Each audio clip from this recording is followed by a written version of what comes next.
and it will enable us to step into neurology, enabling us, we believe, to establish a strong platform across addiction, psychiatry, and neurology within the central nervous system space.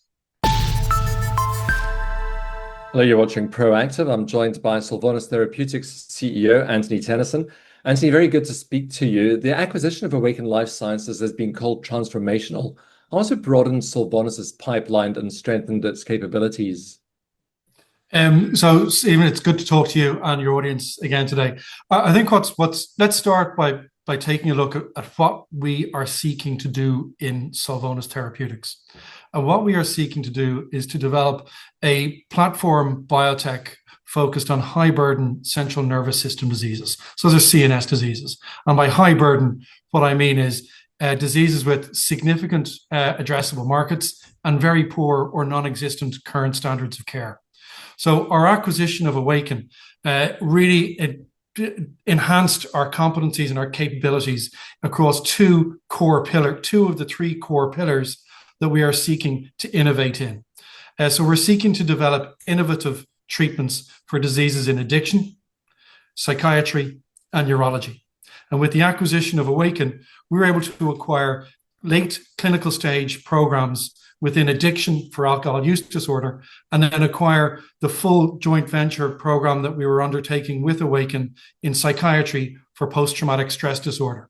So overall, and in addition to that, I should add, we also acquired a catalogue of novel chemical entities on which we have established our AI-driven drug discovery platform, which we believe shows strong promise in other addictions, in other psychiatry indications, and it will enable us to step into neurology, enabling us, we believe, to establish a strong platform across addiction, psychiatry, and neurology within the central nervous system space. Can you update investors on progress with your lead programs, particularly SVN-001 in alcohol use disorder and also SVN-002 in the US? Yeah, happy to do so. So as I mentioned, we acquired late clinical stage R&D programs for addiction, for alcohol use disorder from Awaken. That lead program we now call SVN-001. That is a phase 3 program for severe alcohol use disorder targeting the UK and the EU market. And what's really important is there's about 13 million people in the UK and the EU who suffer with severe alcohol use disorder. And the current standard of care is very poor. Indeed, 75% of people relapse within 12 months after their treatment. And so we're really excited with the progress of that program. We're executing it in a joint venture with the University of Exeter and the UK Department of Health. Phase 3 recruitment started in July of 2024, and it is proceeding as planned. We're expecting recruitment to complete in late 26, early 27, with a data readout from that phase 3 trial in late 27, early 28. And everything that we're doing in that program, and in fact, the business model overall, is to build to out-license to large pharmaceutical companies. And as I think I've mentioned to your audience before, we're currently in discussions with a number of pharmaceutical companies to out-license SVN-001. And we will continue to keep your audience updated as we make progress in that space. Specifically then for 002, which is a different program targeting the much larger and much more valuable US alcohol use disorder treatment market. We are doing something called we're repurposing J&J Spravato, which is a blockbuster drug, blockbuster medicine used for the treatment of depression. We're repurposing that. We've had a very positive meeting with the FDA last year. They agree that we can repurpose J&J Spravato once we do something called establish a scientific bridge. That's really important because if we are successful in doing that, it means we avoid a significant cost associated with preclinical and phase 1 studies.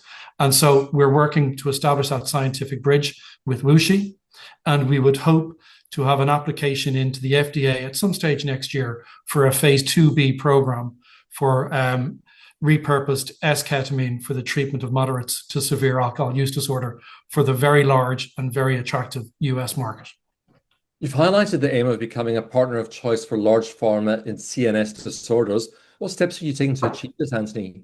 Well, as I mentioned, everything that we do, our business model is about developing assets, progressing them very efficiently through the various stage gates in your R&D programs, and then out licensing them to larger pharmaceutical companies. And it's not very innovative. Most biotechnology companies, that is the goal of what they do. And for our lead program, as I mentioned before, we're in discussions now with four pharma companies to out-license that program.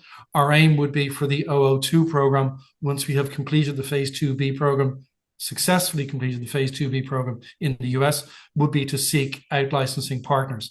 And I think just to articulate to your audience the value that's at stake here, a peer company of Salvonis called Gilgamesh out-licensed their lead program for, I think, a total price of $1.2 billion. And what they're doing is not too dissimilar to what we're doing with some of our R&D programs. So whilst there is significant value creation opportunities, business model of building to out-license to large pharma. What are the key milestones investors can expect for the rest of 2025, Anthony? Great question. So for the rest of 2025, what we can do is we can expect, hopefully, to progress the out-licensing of our lead program, SVN 001, completion of the establishment of the scientific bridge with WuXi for the 002 program, declaring a lead candidate for our SVN SDN14 program, which, if you remember from our previous discussions a couple of weeks ago, is targeting post-traumatic stress disorder. And then we've got some interesting things that we're working on, which we believe will enable us to deepen our pipeline within our addiction pillar and within our psychiatry pillar, but also potentially enabling us to branch out further into our new neurology pillar. So lots of activity going on, lots of progress being significant news flow to come down the track.